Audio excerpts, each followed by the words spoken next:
Hello, hello, ladies. I know, muted. Hello, welcome to RickCast. I'm unmuted now. Thank you for joining me here on this beautiful April 30th, 2025.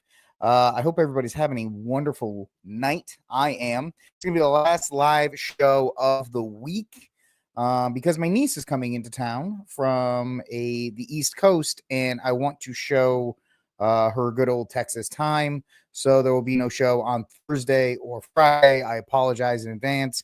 Like I said, this will be the last time that any of this kind of comes up because this was not supposed to be this way. It was supposed to be I was going to go off site to Midland for a couple days, have 2 weeks at home, and then my niece was going to come into town. So I was really only supposed to miss 2 shows out of this entire, kerfuffle. But then this whole thing happened. But I know tomorrow's the feast of St. Joseph. I will feast as my patron saint. I'm one of my favorites. Good old St. Joseph. Oh man, where's my? Hold on a second. Give me Fud Punisher. Go. I gotta set something up. I totally forgot something that you guys don't notice and that I still freak out about. So hold on. Fud Punisher. Enough. Boop. All right. My little light. Nobody even notices it, except me. I notice. Everything has its place. But you like my Punisher? I was gonna make a shirt out of this for the armed papist, and I asked a buddy of mine if this was too fud, and he was like, "Yeah, dude, Punisher's played out." Which that's another thing I don't like boomers for, because they ruined it. The Punisher symbol was awesome. Then they ruined it, man. Golly, fuds and fake gun guys. The Punisher symbol is awesome. I know. I'm still gonna say it. I still think the Punisher symbol is awesome. It's a sad, sad day that the fuds have destroyed it. Anyway, got a great show for you lined up, as it is the last live show of the week.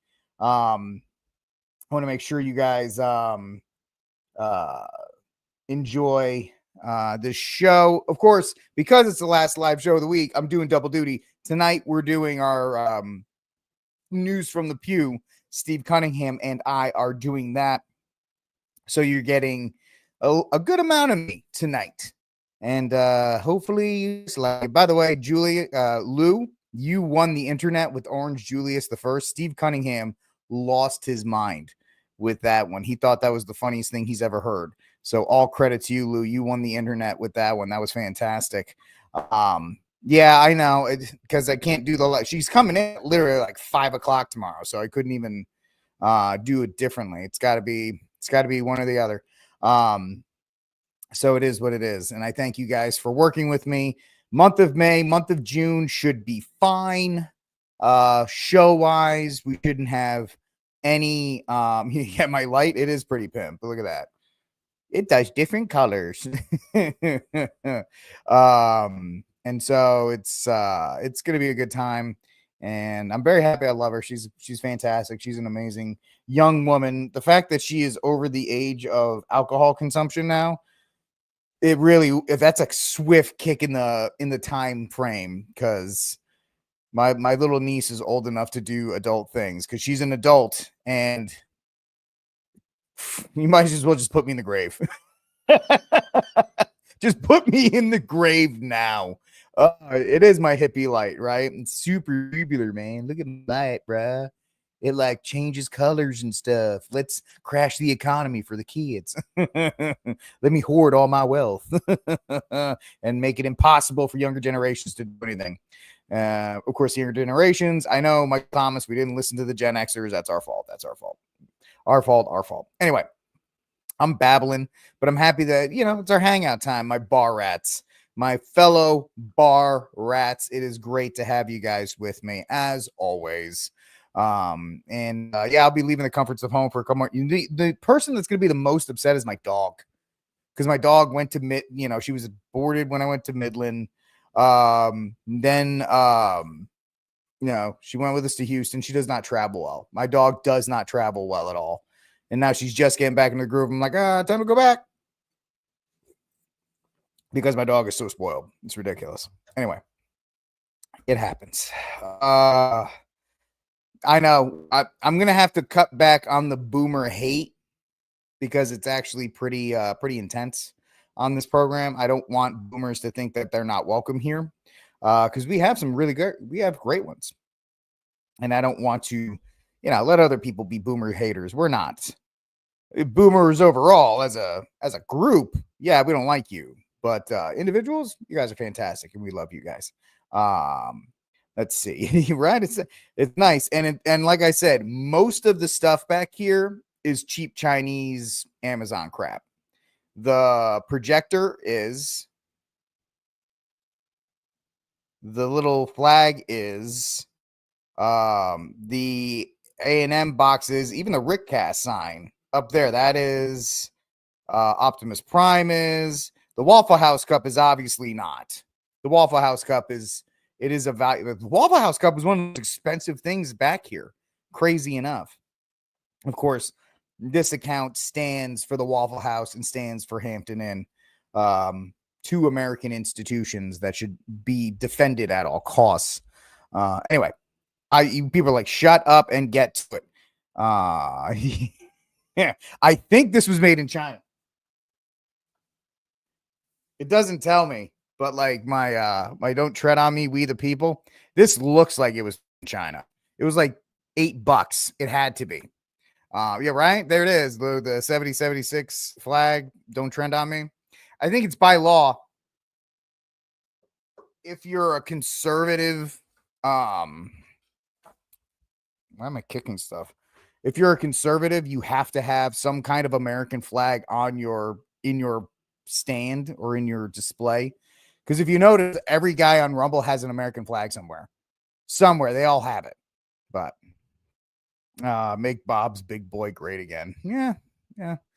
I would like to see a return of Bob's Big Boy. The big boy never left. Anyway, a thin blue line flag. Nah, I'm not that cringe. It's amazing. The people that do the thin blue line flag and then they have a Don't Tread on Me flag.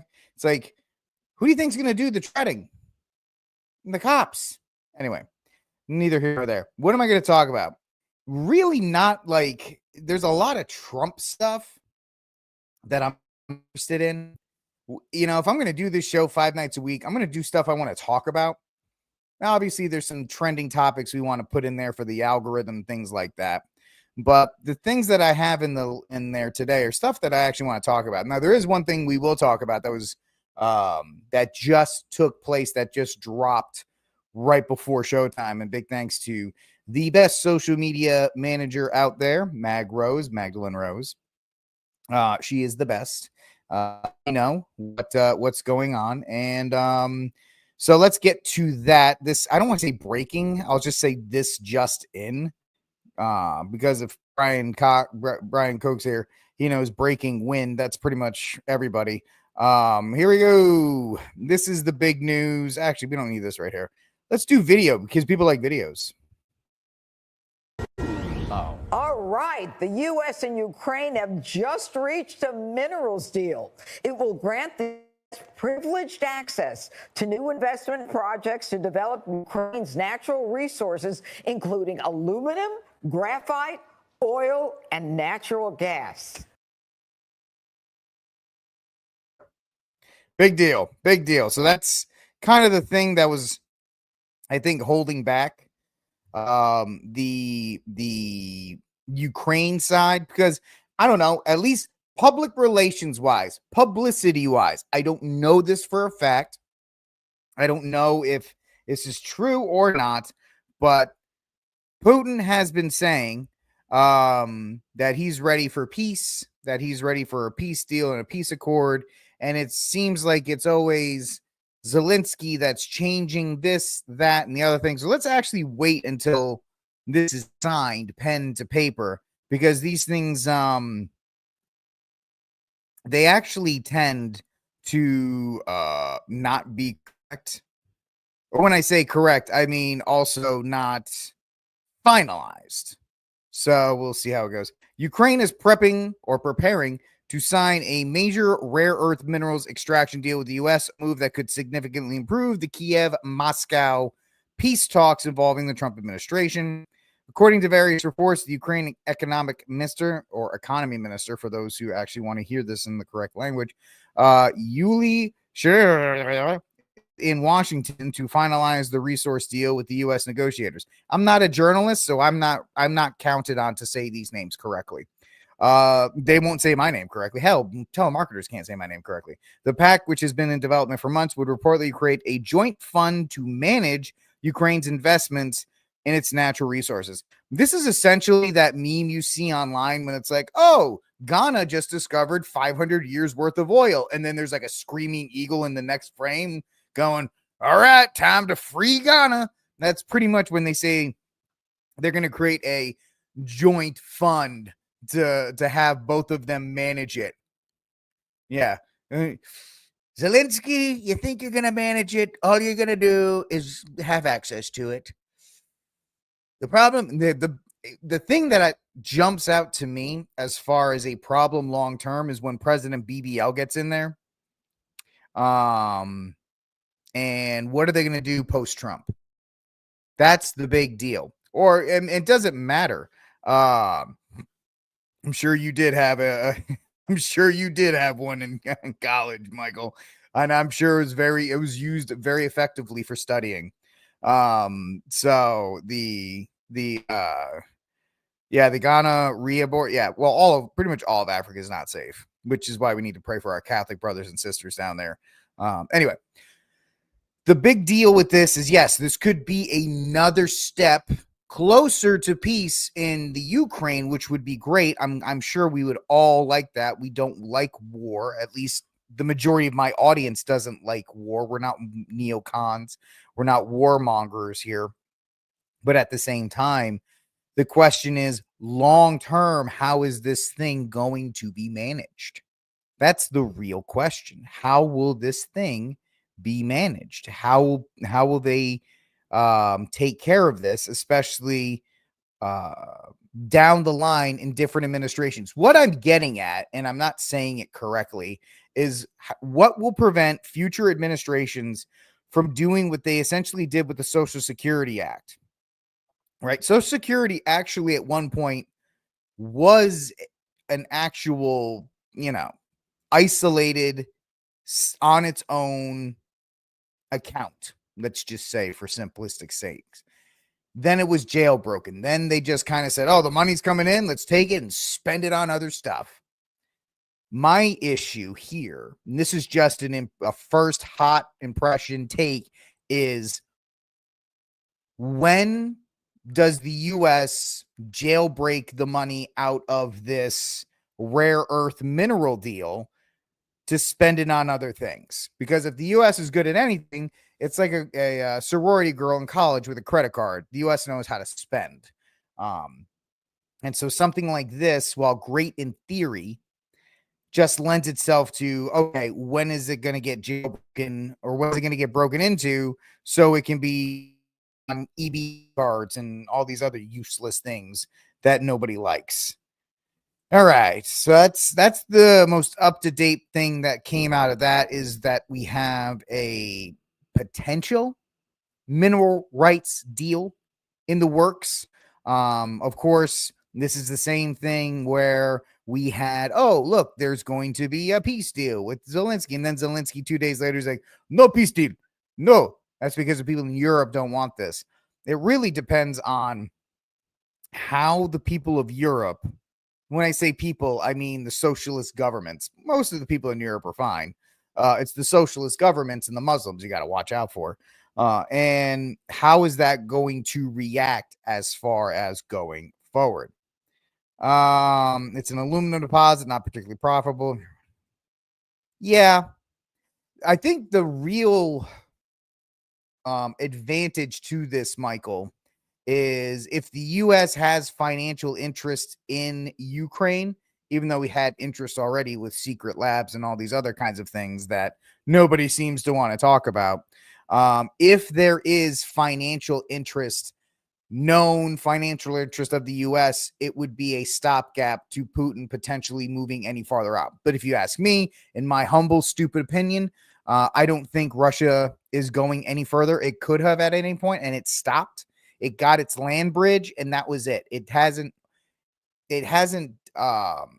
made moves, at least in my opinion, or my very limited knowledge. It hasn't made moves toward Kiev. Now, is that because the U.S. is involved? Probably, but I don't see them making any moves, especially if there is now some kind of financial arrangement. So I don't think it's really about the money per se. Right, aluminum's not very profitable, but if there's at least a vested interest there, that's at least it makes Kiev and people in Ukraine feel better about Putin not wanting to actually step on the toes of the US. No, they didn't. They never did. They never did, Michael. And a lot of the very few people actually called it out for what it was. And it was just, listen, they want the land bridge to the coastline. That's all. That's all they want. And most of those people in the Donbass were Russian speaking anyway. And they were more culturally closer to Russians than Ukrainians. And so Trump, let's not shortchange it. Trump's impact in office is actually going to stop this conflict somehow, right? If Biden, if Kamala Harris was in here, we might be talking about nuclear exchanges right now in Kiev or in Ukraine. I know people may think that that's an absolutely bonkers thing to mention, but Biden was escalating well, not Biden, he was asleep. The people in the Biden regime were escalating the conflict. We might actually be talking about American boots on the ground in Ukraine if Trump doesn't win. I do want to give Trump credit for that. So that I don't want to bash him constantly. I do good Trump, bad Trump, because he's not perfect. But his presence, let's give him credit. His presence has kept it from going, as you're saying, Mike, a hot nuke war. Like, we're talking small tactical nukes being exchanged, and Ukraine essentially turning into Chernobyl, the part of Chernobyl just being all of Ukraine. And that's something that, you got to give Trump credit for. And this deal gets us one step closer to the ceasing of hostilities in that region, which I think we can all agree is something that, he didn't do it day one, but it looks like he might be able to get it done. So got to give him credit on that. Trump is going to retire the once you guys become a part of Trump Inc., no more tracksuits. No more. I know you love them. Adidas, they're great. They're classic. I like them. But you're going to have to wear real suits. No more tracksuits, real suits. Once you're a part of Trump, it's like when you joined the Yankees back in the day, they made you shave the facial hair and all that because they're fascist. I hate the Yankees. I'm a Red Sox fan. Even though I don't like baseball anymore, I will always hate the Yankees. It's just one of those things. Anyway, so that's our first story of the day. A little bit of breaking news on that. Breaking wind, I get it. But that's the most, yeah, we have to. If we're going to call out Trump for the negative stuff that he does, and there's some stuff, obviously he's a human being, Pam Bondi was a bad choice. There's some other things, the IVF stuff, we as Catholics, we've called that out on, but we got to give him good Trump on this one. This was a good move. This was a good thing. So it is what it is.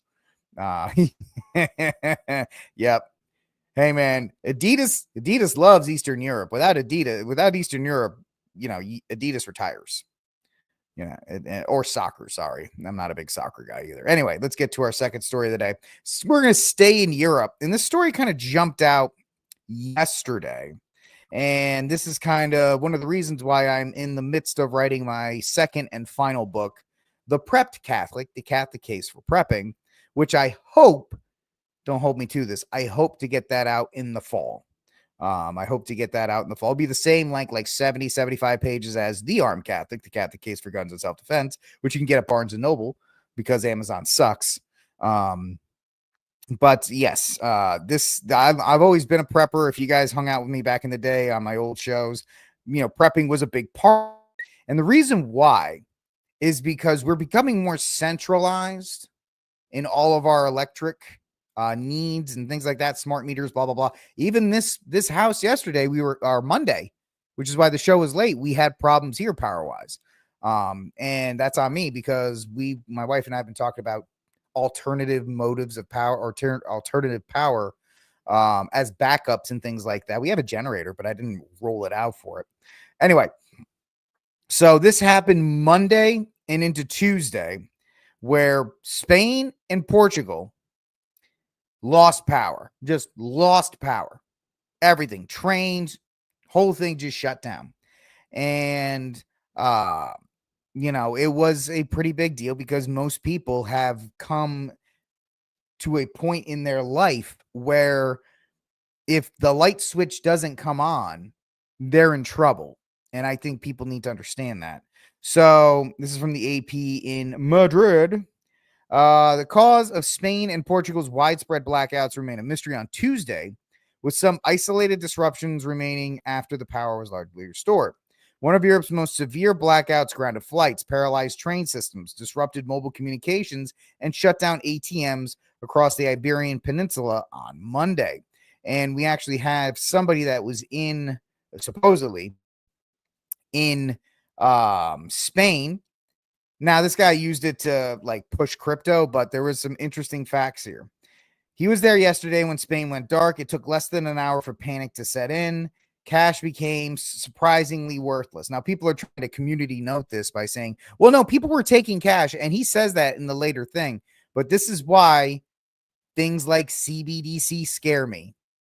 Things like smart meters and all these other kinds of things and cashless societies scare me because there's always a problem when the power goes out. The power is not 100% reliable, especially in Spain. They got rid of all their nukes, right? All their nuclear power in the last couple years, and now they lost power here.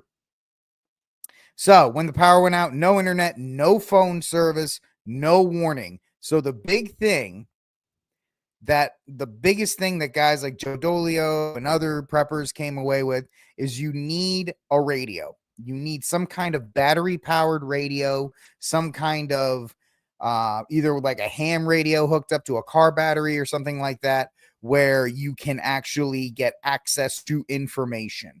Because in power outages and in emergency situations, a lot of people are like, oh, guns are the most important thing, blah, blah, blah. And they are. I'm Catholic. I believe that. But information is your most valuable asset in times of emergency.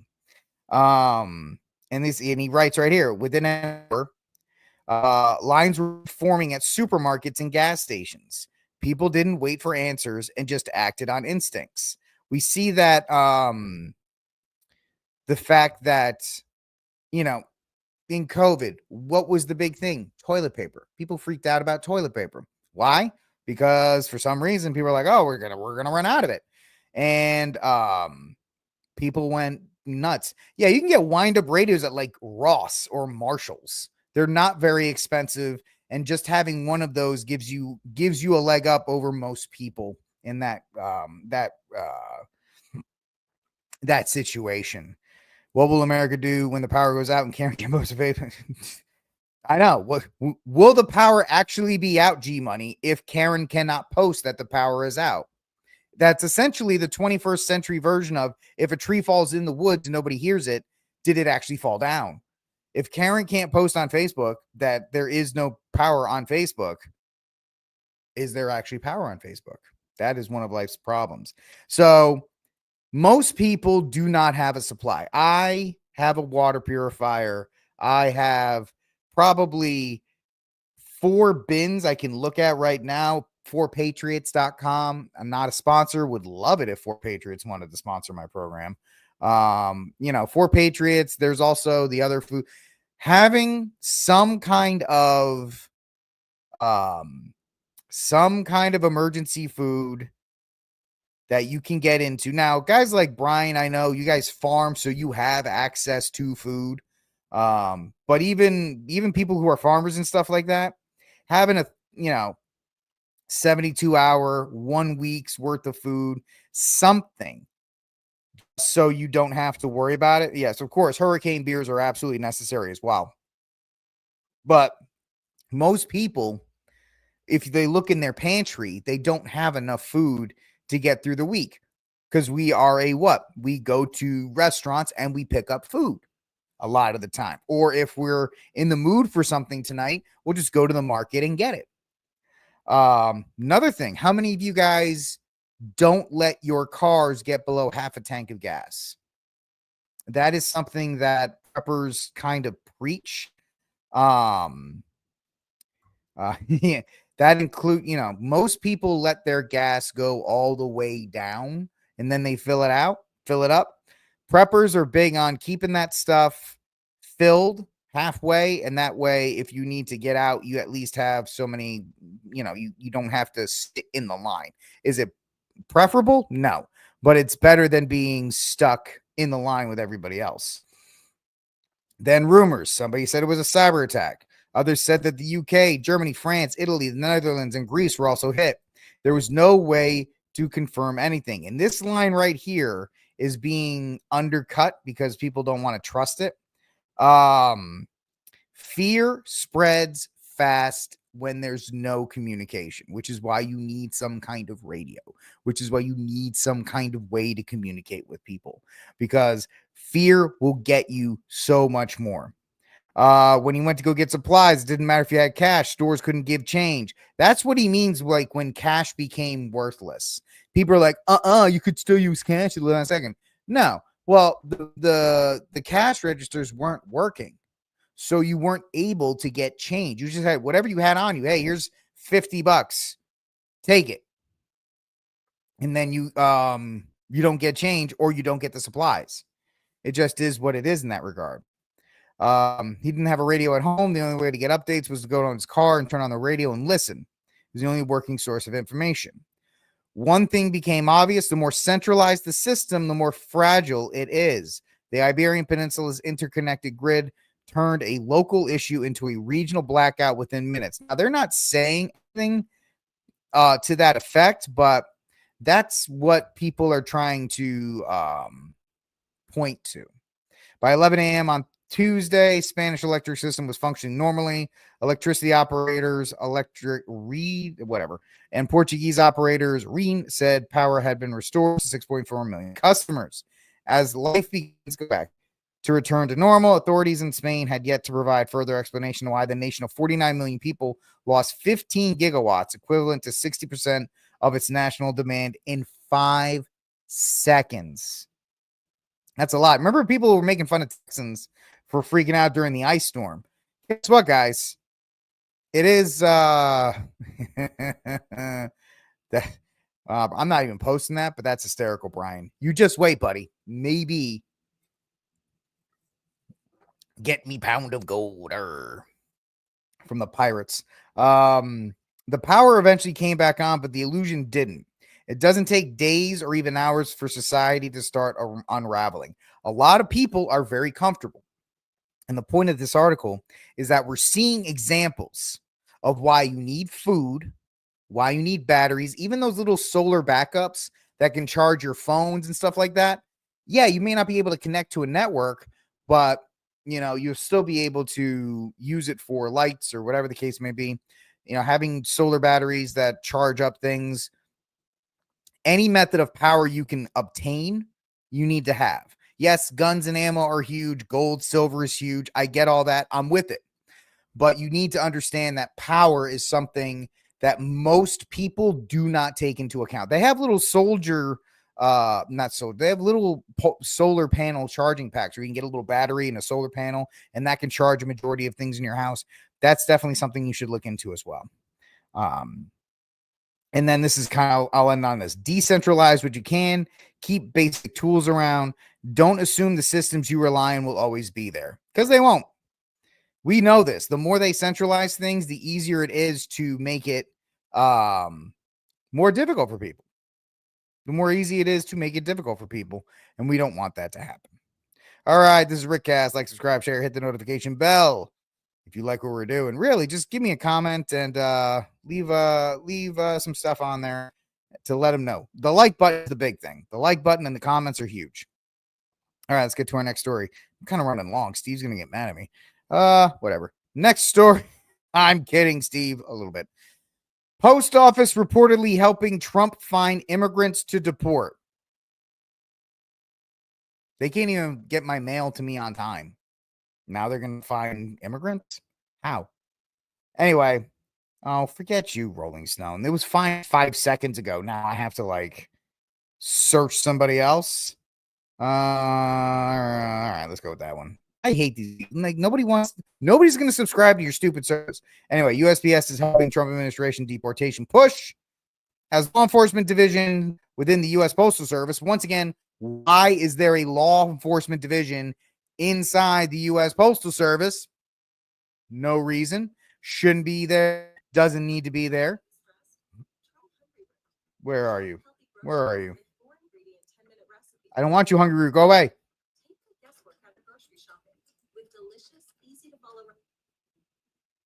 Hungry Root, are you going to pay me for that? No, you're not. I hate you. Anyway, sorry about that. But there's a law enforcement division inside the Postal Service. Shouldn't be there. The Washington Post, citing two sources familiar with the matter as well as documents obtained by the Post, reported the U.S. Postal Inspection Service is now participating in a task force at the Department of Homeland Security that seeks to find, detain, and deport unauthorized immigrants. We call them criminal alien trespassers. According to the report, immigration officials are looking to access an inspection service program called Mail Covers, which takes pictures of the outside of envelopes and other packages. This is actually not the flex they think it is. It's actually it's showing us how invasive the Postal Service actually is. It really shows us how invasive the Postal Service actually is here. They also want access to inspection services surveillance system that includes data from online Postal Service account packages and mail tracking information, plus other data like credit cards, financial information, and IP addresses. Why isn't anybody asking, why does the Postal Service have this? Why does the Postal Service have this? Nope, but most people who are just too devoted to the ideology, yeah, we're going to get them immigrants. Not like this. There's plenty of ways to find them. Can we stop all of the stuff that the Postal Service has access to? I don't even care about the deportation stuff. I care about the fact that these are blatant violations of your civil liberties. While the Postal Inspection Service has long played a role in enforcing other laws, its involvement in enforcing immigration laws is new, and the shift comes in response to President Trump's executive order instructing agencies to assist with immigration probes. Under President Trump, the Department of Homeland Security will use every tool and resource available to secure our border and get criminal aliens out of the country. Yeah, that sounds great, but this is not the way. This is not the way. Don't do this. I don't like this. No. Sorry. I don't know about you. Let me know if I'm wrong. Let me know in the comment section if this is okay. I don't. There's got to be a way of getting rid of criminal alien trespassers while keeping the confidentiality and the privacy of U.S. citizens. Why is well, first of all, we got to expect the Postal Service needs to be stripped down. This inspection service needs to be stripped down. No. They should not have access to IP addresses and credit cards and all these. No. The Postal Service needs to focus on one thing. That's delivering mail. They can't even do that correctly. Now they're going to do all this other stuff. That's probably why they can't deliver anything on time correctly, is because they're too busy inspecting your IP address and your credit card history. I'm not going to put this one on Trump. I'm not going to label this bad Trump. And this is why. It's not because I'm trying to stand up for Trump. This is bad George W. Bush. Because if DHS isn't created, then these tentacles don't exist, right? This is the result of Homeland Security. This is a result of the Patriot Act. That's what this is a result of. And it's absolutely disgusting how these criminal alien trespassers have been allowed into this union of states And now in order to get rid of them, we have to violate your privacy and my privacy in order to do so. I'm sorry, there's got to be a better way. Just so no, I'm not going to put this on Trump. I'm going to say bad US government. Bad US government, because you should not be violating people's rights to find the people that are getting they didn't break the law. Why do they have to suffer this? That's a legit question. Why do they have to suffer this if they didn't break the law? I'm just asking. Anyway, let's get to our next story. We'll probably talk about this too on News from the Pew because Steve loves talking about this stuff. But from TechCrunch.com, Visa and MasterCard unveil AI-powered shopping. Nobody else. There was not a soul on this planet. I even got ahead of it. I even got ahead of Steve with this one about MasterCard using stablecoin. And this show is the only show to say, hey, that's a backdoor into CBDC. Y'all got to watch out. Nobody else covered it. This audience, you guys know first. This is another one. AI. People don't understand how quickly AI is going to upend everybody's life. AI is going to upend everybody's life within 2 years. What is it, 2025? Before Trump leaves office, AI is going to have a massive impact on everybody's life. This is by Mary Ann Avizito. I think it's avocado. Oh, it's Avizito. Artificial intelligence is not just infiltrating the startup world. Now, credit card giants Visa and MasterCard. This is the second thing that MasterCard has announced this week that is involved somewhere in the tech space. Really? You were using AI-powered shopping when you were... So am I... Let me ask you this, Michael. Am I falsely freaking out about this? Or am I just too late to the party on this one? That's an interesting point. You know, and that's just one of those things. It's like, guys, you're freaking out about it now. Guess what? It's been around. It's been around. Now credit card giants Visa and MasterCard are getting into the AI game. Visa announced on Wednesday Intelligence Commerce, which says enables AI to find and buy. Personal recommendations is AI. Yeah, that does make sense. Yep, absolutely correct. I'm telling you, I got the smartest audience in all of podcasting. I really do. That includes Rumble, Getter, and YouTube. Not so much X. I know I don't like you guys very. Not that I don't like you guys. I think you guys are fine. I don't like X, but my YouTube and Getter and Rumble audiences, you guys are the best. Anyway, AI agents will be able to shop and make purchases on behalf of customers based on pre-selected preferences. You know what this is a setup for? This is set up for when the Optimus robots from Tesla and all these other personalized robots come out. You'll be able to tell your Optimus robot, get in my Tesla, self-drive to Brookshire Brothers or HEB, and go select the same groceries that I got last week. And then it'll go out and it'll pick, and it'll come back. And it'll load, and you'll just sit there getting fatter and fatter like the people from WALL-E. We are fast tracking to the people from WALL-E, and nobody's even seeing it. Visa says that it is collaborating with a mix of tech giants and startups to develop AI-powered shopping experiences that are, quote-unquote, more personal, more secure, more convenient. Also, this is set up for when a social credit score is introduced, telling you, well, Rick, let me say, Optimus, go to McDonald's and get me a double cheeseburger and a large fry. I'm sorry, Richard, you cannot have that. You already had your one allotted McDonald's trip this week. Hey man, I'm gonna kill myself early. Go to McDonald's and get me my burger meal. I'm sorry, you can have this salad. And it's going to dictate what you can and cannot buy. It's going to be introduced as convenience. Oh, it's going to go buy this stuff for you. It's going to be based on preferences and you don't have to worry about it and blah, blah, blah. And then eventually when people get used to it, it will turn into this is what you are allotted based on your height, weight, health history, all of these other things, right? Straight out of the Jetsons, straight out of it. Oh, look at this. The move follows MasterCard's announcement on Tuesday it would give AI agents the ability to shop online for consumers.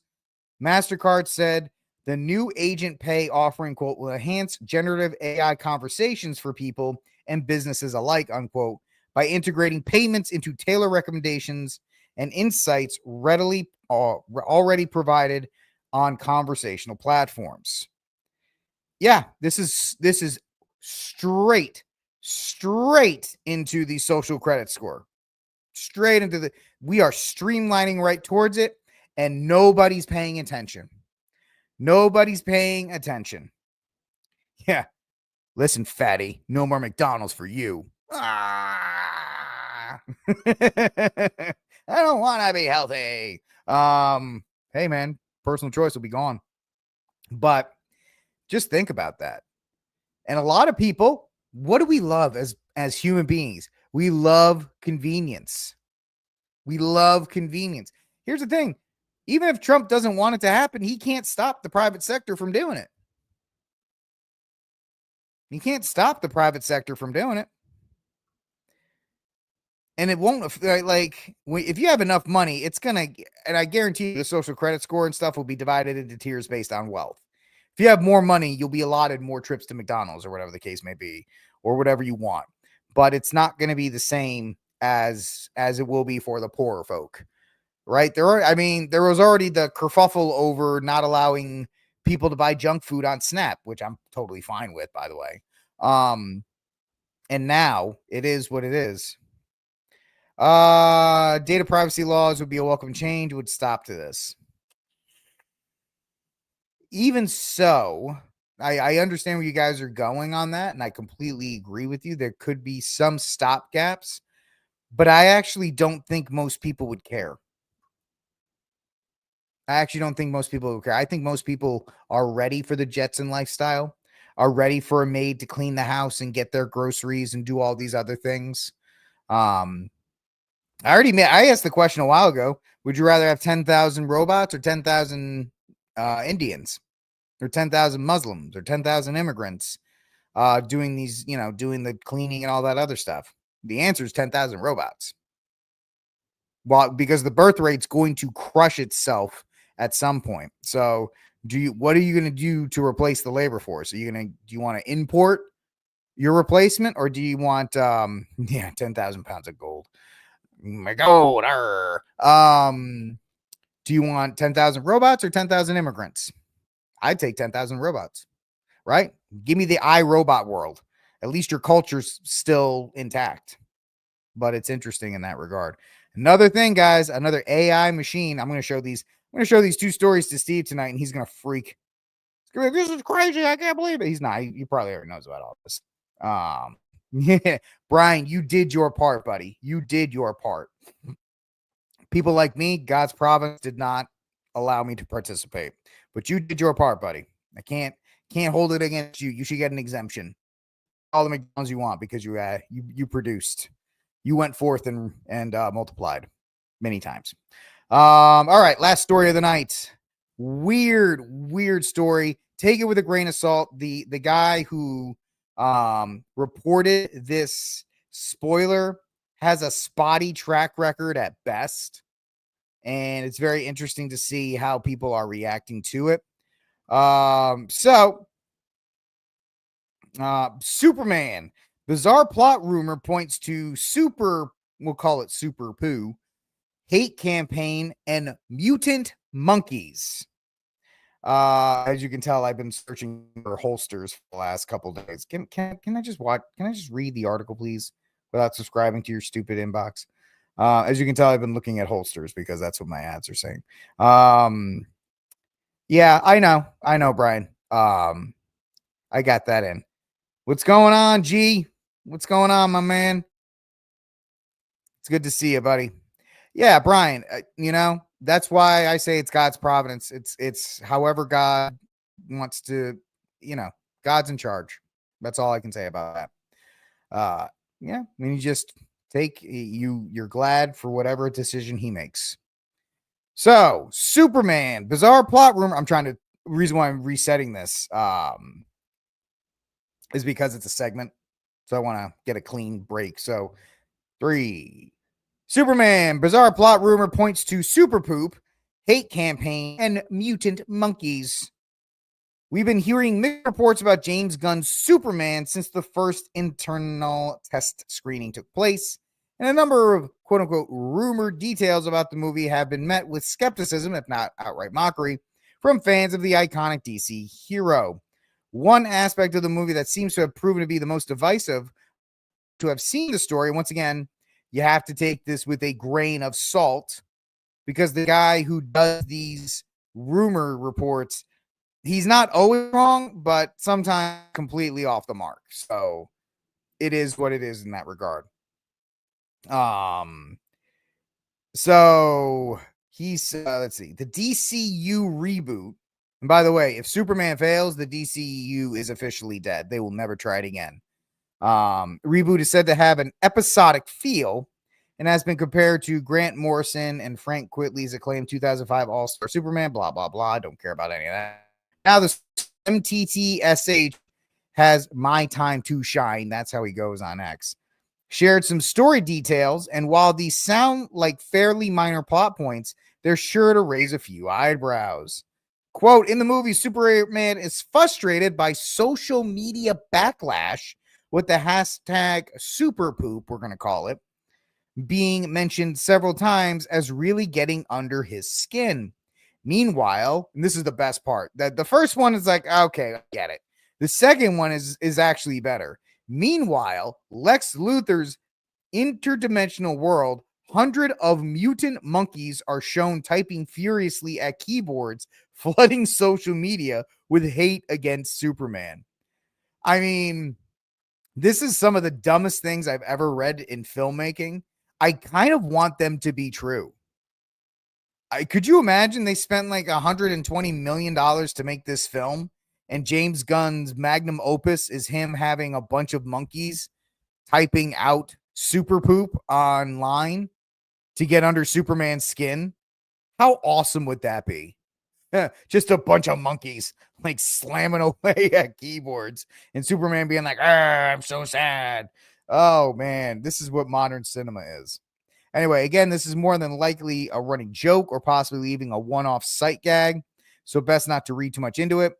Even so, with some fans concerned about the level of humor and certain type of humor in the movie, these details may not go over well. And I think people's problem is that they're worried about James Gunn, the filmmaker. You got to separate the art from the artist on this one. James Gunn is actually a very talented filmmaker.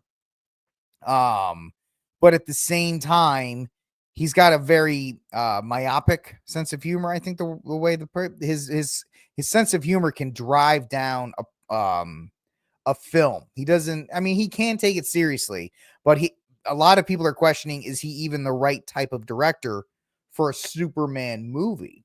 I almost did my slur. Superman movie. Is he, because I'm now turning into nerd mode. Is he the right guy for the Superman movie? I don't know. Actually.